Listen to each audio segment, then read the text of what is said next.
Baik, assalamualaikum warahmatullahi wabarakatuh. Waalaikumsalam warahmatullahi wabarakatuh. Apa kabarnya? Alhamdulillah baik. Oke, hari ini kita akan mulai mata kuliah kita di semester ini ya.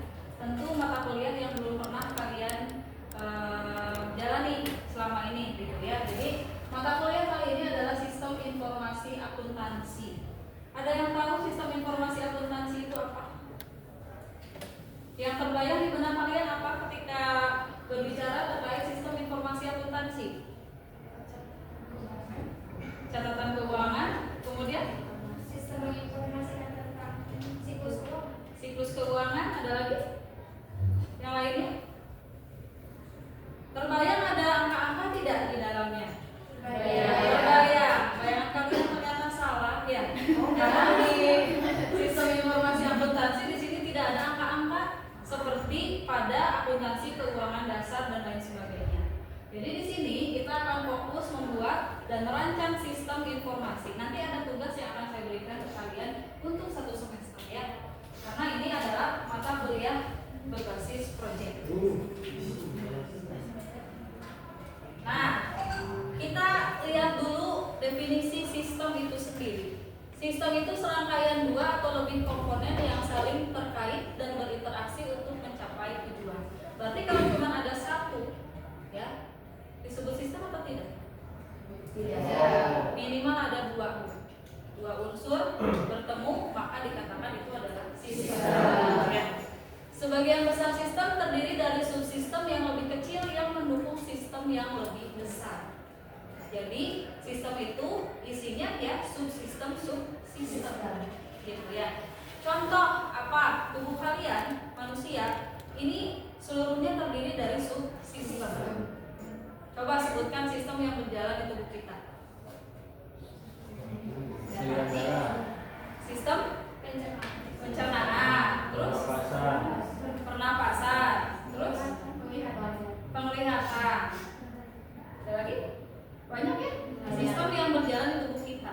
Berjalan beriringan atau satu-satu? Beriringan. Bayangkan kalau kita nafas dulu lagi makan. Kalau berjalannya satu-satu?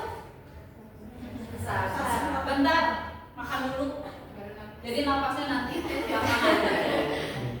Ya, keburu apa? Beda. Ya. Jadi sistem di dalam tubuh kita itu harus berjalan beriringan. Tujuannya apa? Agar sistem berjalan Agar kita bisa hidup. Agar kita bisa beraktivitas. Nah, berarti antara sistem pencernaan dengan pernapasan itu harus beriringan. Jadi ketika kita makan tetap bisa bernafas. Ya, jadi nggak satu-satu. Namanya juga ciptaan Allah ya. Kalau ciptaan Allah itu semuanya sempurna. Jadi tubuh kita ini terdiri dari subsistem yang sangat banyak. Selain yang tadi kita sudah sebutkan, itu banyak sekali. Nah, setiap subsistem itu didesain untuk mencapai 1 atau lebih tujuan organisasi. Tadi kan tujuan ada subsistem ngapain? Biar kita hidup, biar kita kenyang, apalagi biar berenergi. Itu kan beberapa tujuan yang perlu dicapai gitu. Terus perubahan dalam subsistem tidak dapat dibuat tanpa mempertimbangkan dampak subsistem lain dan pada sistem secara keseluruhan. Paham nggak maksudnya? Paham nggak?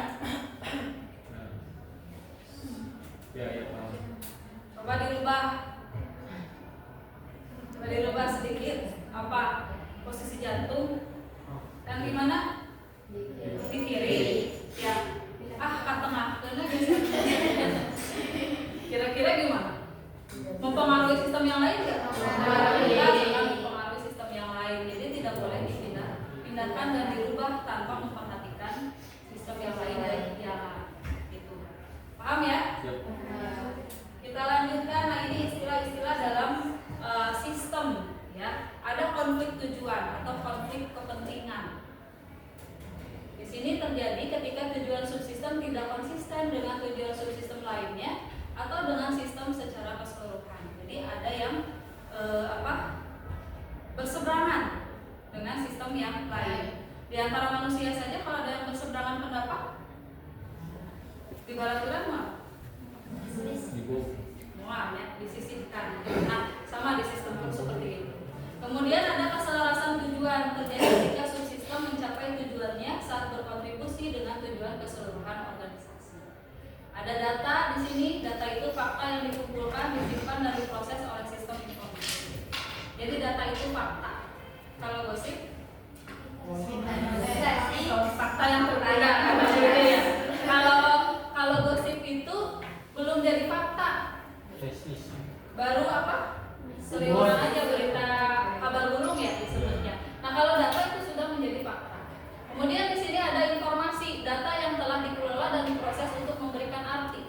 Jadi ketika ada data kemudian dikelola tapi disajikan dalam misalnya simbol-simbol Mesir kuno, ya.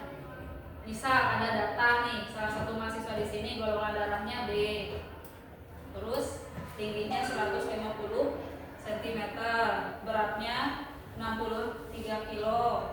Kemudian jenis kelaminnya perempuan. Dimasukin ke kalkulator apa? BMI atau BMI, Body Mass Index, ya, untuk menentukan apakah kita overweight atau underweight atau normal gitu ya. Nah, dimasukkan ke situ, nanti keluar datanya. Tapi hasil pengolahannya disajikan dalam simbol-simbol Mesir kuno misalnya. Kira-kira untuk kalian yang bukan orang Mesir kuno gitu ya, bisa dibaca atau tidak? Tidak. Jadi informasi tidak? Tidak. Padahal asalnya dari data. Ya, jadi informasi itu adalah harus memberikan arti. Jadi kalau cuma simbol-simbol, sama halnya ketika kita membaca bahasa atau tulisan Cina ya, kalau kita nggak paham tidak akan menjadi informasi. Gitu. Terus ada kelebihan informasi atau information overload ya, terjadi ketika batasan terlewati sehingga mengakibatkan penurunan kualitas dalam pengambilan keputusan dan meningkatkan biaya penyediaan informasi. Ada nilai informasi, ada keuntungan informasi. Nah ini istilah-istilah dalam sistem. Nah, karakteristik informasi yang berguna itu harus memenuhi seluruh kaidah ini. Yang pertama relevan. Relevan itu artinya mengurangi ketidakpastian atau sesuai dengan kejadian hari ini atau yang berlaku. Relevan itu begitu ya artinya ya. Kalau kita butuh laporan keuangan perusahaan tahun 2026 dikasihnya tahun 2021, kira-kira relevan nggak? Tidak. Nah, itu ya berarti kalian sudah memahami arti dari kata relevan. Kemudian reliable, bebas dari kesalahan atau bias. Jadi informasi yang baik itu tidak menimbulkan pemahaman yang ambigu. Munyanya, kalau enggak ya enggak gitu ya. Kalau yang ambigu ya berarti bukan informasi yang baik. Gitu. Terus lengkap, tidak menghilangkan aspek penting dari suatu kejadian atau aktivitas yang diukur.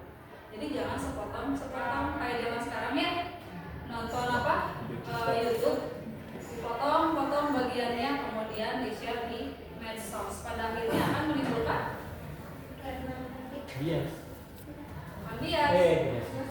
konflik. Ya, bahkan akan menimbulkan konflik. Nah, jadi harus lengkap. Kemudian tepat waktu.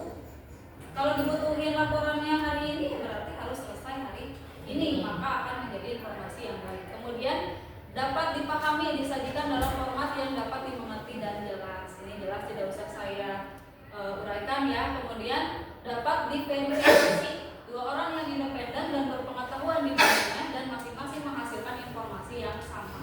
Jadi dapat diverifikasi itu tidak hanya menurut saya, tapi menurut orang-orang yang ahli di bidangnya. Gitu. Kayak apa ya? Gempa bumi ya. Kata BMKG disebabkan oleh pergeseran lempeng bumi. Tapi kata dukun disebutnya apa? Karena akan terjadi bencana ekonomi. Nah, mana yang perlu kita percayai? BMKG lah, karena sesuai dengan bidang ilmu ya. Terus dapat diakses, tersedia untuk pengguna ketika mereka membutuhkan dan dalam format yang dapat digunakan.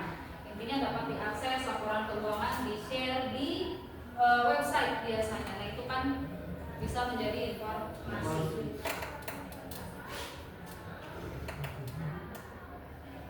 Nah, sebelum kita lanjutkan ke materi berikutnya, jadi dalam mata kuliah ini, ya 1 semester ke depan, kalian silakan buat kelompok. Ya, di sini ada berapa orang?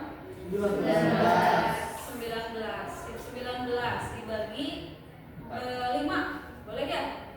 Berarti satu kelompoknya 4 orang.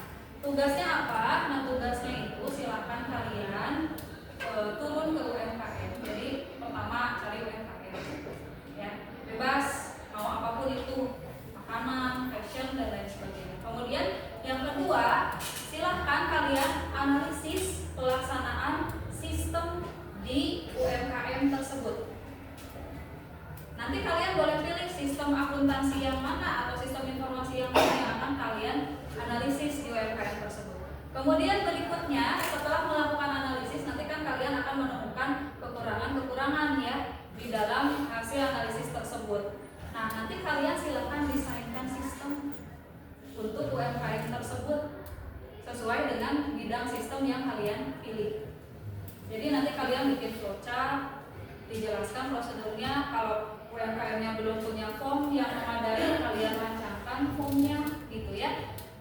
Ini tugasnya merupakan bagian dari pengembangan metodologi pengembangan sistem informasi akuntansi. Jadi pengembangan sistem informasi akuntansi itu ada 3 langkah, teman-teman ya. 1 ada analisis, tadi kalian tugasnya melakukan analisis. Kemudian yang kedua desain sistem, berarti tugas yang kedua tadi melakukan desain sistem, dan yang ketiga implementasi sistem. Nah, kenapa saya berikan hanya sampai 2? Karena yang ketiga ini membutuhkan waktu yang lama. Jadi tidak mungkin dalam 1 semester kalian menganalisis ia, mendesain ia, kemudian mengimplementasikan. Paling tidak implementasi itu harus dilakukan minimal 6 bulan supaya kelihatan hasilnya. Ya, jadi tugas kalian hanya 2, melakukan analisis dan desain. Silakan rancangkan flowchart, rancangkan prosedur, rancangkan formulir yang dibutuhkan.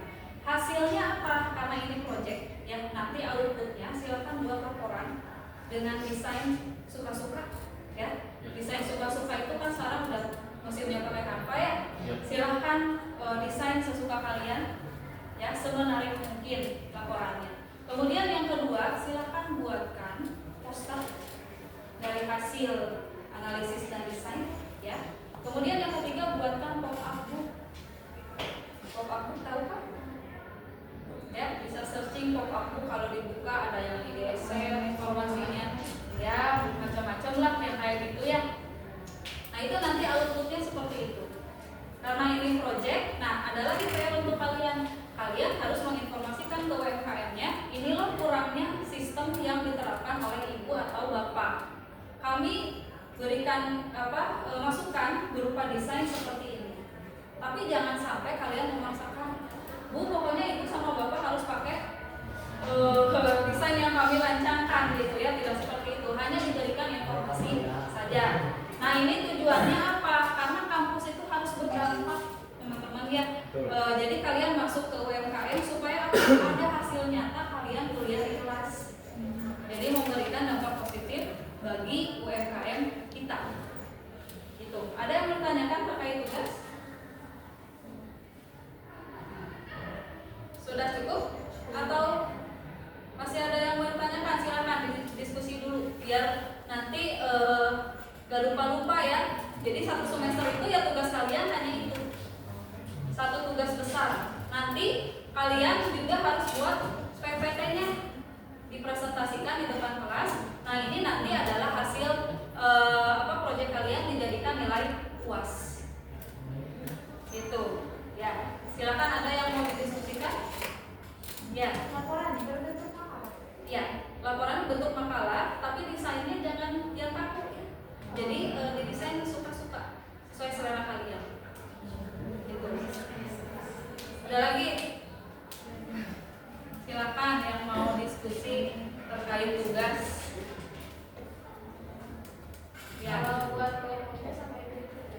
Nah, buat kelompoknya kayak gimana? Mau saya tentuin? Apa mau kalian berhitung aja dari 1 sampai berapa tadi? 5?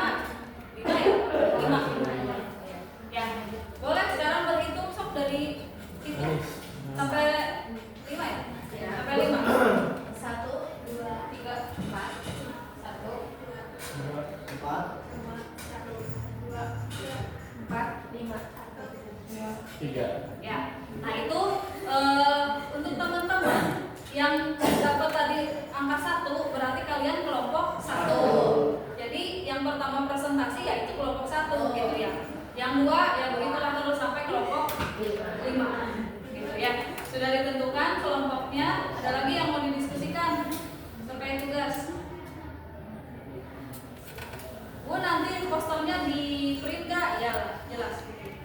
Ya, pop-up book dan poster nanti dikumpulkan pas jadwal UAS setelah kalian presentasi di kelas. Nah ini outputnya akan saya kirimkan ke perpustakaan supaya apa? Supaya bisa dibaca oleh mahasiswa yang lain.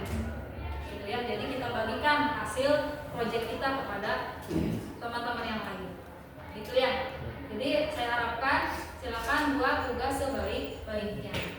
Pilih UMKM yang memang bisa diajak kerja sama. Jadi kalau UMKM yang udah bilang enggak saya nggak mau, nggak usah. Ya, pilih yang lain. Gitu. Ya, paham ya? Paham. Kita lanjutkan ya. Kita lanjutkan ke kebutuhan informasi dan dalam proses bisnis. Nah, proses bisnis itu serangkaian aktivitas dan tugas yang saling terkait, terkoordinasi dan terstruktur yang dilakukan oleh orang, komputer atau mesin yang dapat membantu mencapai tujuan tertentu suatu organisasi. Itu yang namanya proses bisnis. Hal yang dilibatkan dalam proses bisnis ini ada transaksi dan ada pemrosesan transaksi.